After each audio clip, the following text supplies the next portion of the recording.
They say all is fair in love and war, but all is not fair. Why do the good die young? Why does evil prosper? In this series, love and war find their beginning. You knock these buildings down, we'll hear all of us. Birds literally dropped from the sky. But scientists warn the worst is yet to come. Only by knowing their past do we get clues as to how the story ends. Every night on the TV news is like a nature hike through the book of Revelation. This is only the beginning. Perhaps we need some outside universal threat to make us recognize this common bound. How quickly our differences worldwide would vanish if we were facing an alien threat from outside this world.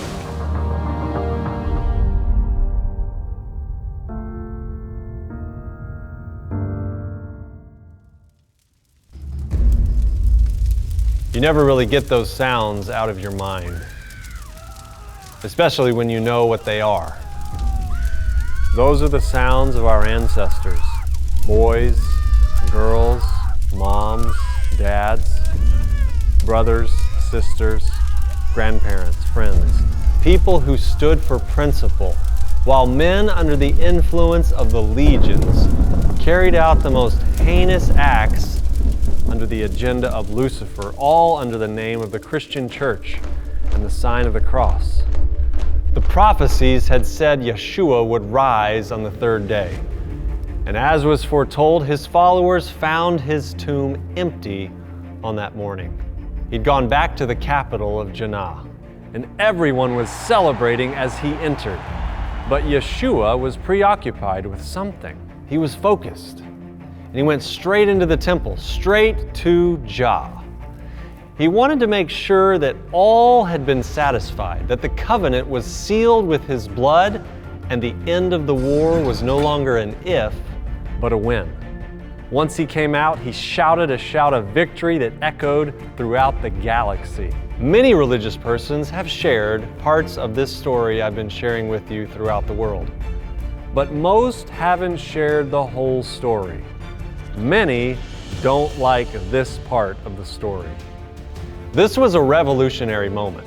The Messiah's teachings taught men to turn the other cheek. Don't cheat others. Treat others like you would want to be treated. Love, don't hate. Forgive, don't hold a grudge. But once Lucifer knew the battle was lost, the battle was on. Nearly 40 years later, the city of peace, Jerusalem, thought to be the eternal city, was burned to the ground. And in just a few decades, all of Yeshua's closest friends, his disciples, had been charged with treason and executed in countries around the world. But one, just one, survived.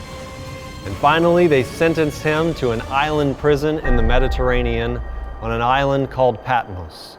His name was John. They tried to kill him, boil him alive, burn him alive, and other attempts, but they were unsuccessful. So they banished him to this island. He was chosen to write some of the most shocking words in history. 22 pages in the book called The Revelation, which would become more relevant than ever before with each passing century. And the prince came to visit him to reveal to him what would take place in the future. He was shown by one of the guardians the future all the way down to this day and beyond. He was shown that the judgment of Babylon the Great, that global fraudulent system who's done so much damage on the earth, with whom the kings of the earth, it says, committed fornication. John calls her a whore, and he says the inhabitants of the earth were made drunk with the wine of her fornication. These aren't my words, that's how John writes it. But in our vernacular, John saw a system, an empire, a global community of selfishness and greed that would become worldwide. A system that puts desire, money, and profits above principle, people, and need. John wrote how the teachings of Yeshua would be hijacked and state-run. He saw the same sequence of empires that the seer Daniel had been shown in vision many years before. The rise and fall of the empires of ancient Babylon, Persia, Greece, Rome. Well, and then Lucifer changed his methods. St. Peter, as they call him, the very one the universal church was said to be founded upon, made a rather provocative statement in Scripture. He called the eternal city Rome Babylon. And John wrote how this universal Christian church would become the greatest enemy of honest followers of Yeshua.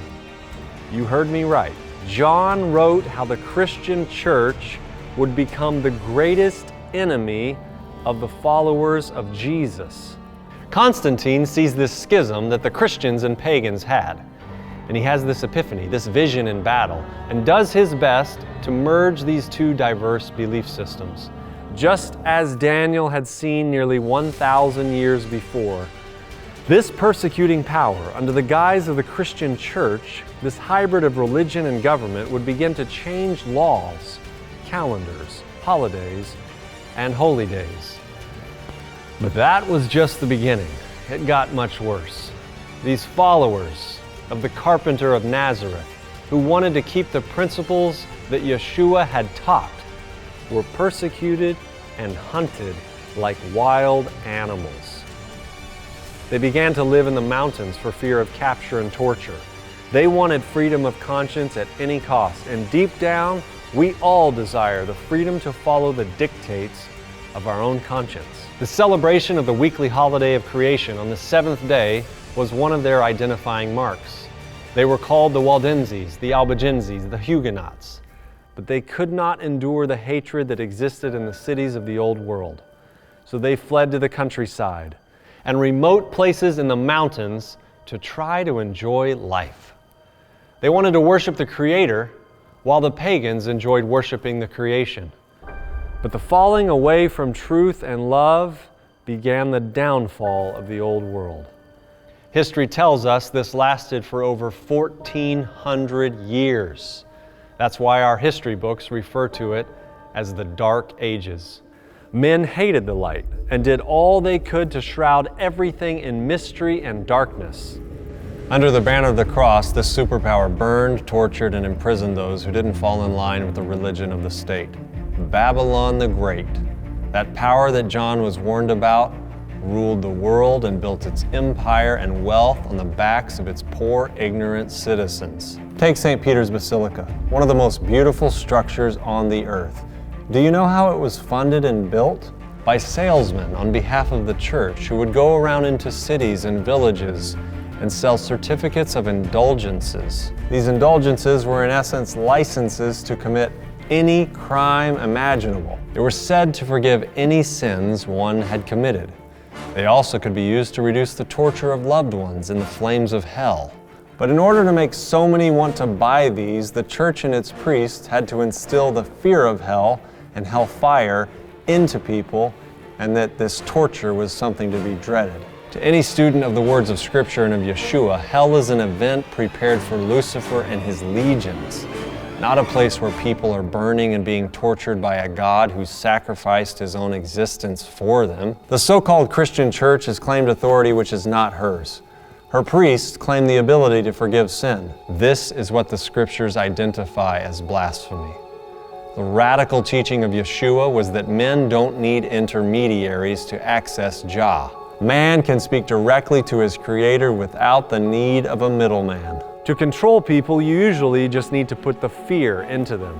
But love casts out fear. This idea that has been perpetuated for thousands of years of a divine being torturing bad people has just been a marketing campaign to scare the hell into people and to scare them into submission. Will fire be used to destroy those who hate Jah, Jannah, and all it stands for? In an event, yes, one time, for a moment. But that fire is kindled specifically for that hideous monster called Babylon. And the prophecies of Daniel foretold that this symbol of prophecy, the eternal city, would in fact not be eternal and would rule for only 1,260 years until the year of 1798. But even before that time ended, the rays of hope began to shine on the world. Truth is rarely popular, especially by those in power. And one of the prophecies had foretold of a moment when this empire, this beast of prophecy, would propose a change in the very laws of Jannah, the same ones given on Sinai thousands of years before, written by the hand of Michael before his incarnation as Yeshua.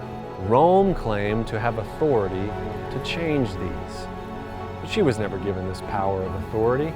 And Yeshua made it clear he did not come to destroy the law, but to fulfill it. This new system was just a way to blend the worship of a creator with the pagan worship of nature. And the church removed the commandment to not bow down to idols.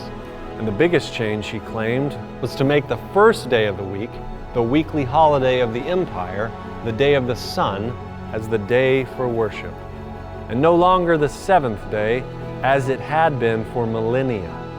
This is what the scriptures call the wine, a symbol of deception of Babylon. Around this time, Columbus is said to be on his voyage looking for the New World. The Light of Jannah is being printed by Gutenberg and others and read by more and more people. Around this time, a devout priest, Martin Luther, takes a journey to Rome, and he's about to enter the city, and he falls to the earth and says, "Holy Rome, I salute thee." Upon exiting the city, he writes, "No one can imagine what sins are committed in Rome. If there is a hell, Rome is built over it." And on October 31st, 1517, he posts 95 concerns he has with the abuses of the church he loves. But when the church and the state are united, Luther was really picking a fight with the empire. Maybe like a modern-day Edward Snowden revealing the abuses of the state and then rising to the top of the most wanted list. Now you know why this was so risky. Immediately, Luther's life was threatened. Just like the revolutionary teachings of Yeshua nearly 1,500 years prior, the same concept that anyone can escape the earth and be saved before it's too late, the very thing the sale of indulgences were profiting on, was now beginning to be offered freely by men like Luther. And Luther was teaching from Scripture that mankind can access Jah directly, rather than having to go through an intermediary. This marks the beginning of the protest against the dangers of mingling church and state, and so the Protestant Reformation begins. As soon as the Reformation began, a counter-reformation began. The Society of Jesus, the Jesuit order, was initiated around this time to counter the influence and effects of Luther and the protesters. One author described that society like this: "The Society of Jesus was and is the most cruel, unscrupulous, and powerful of all the champions of the papacy."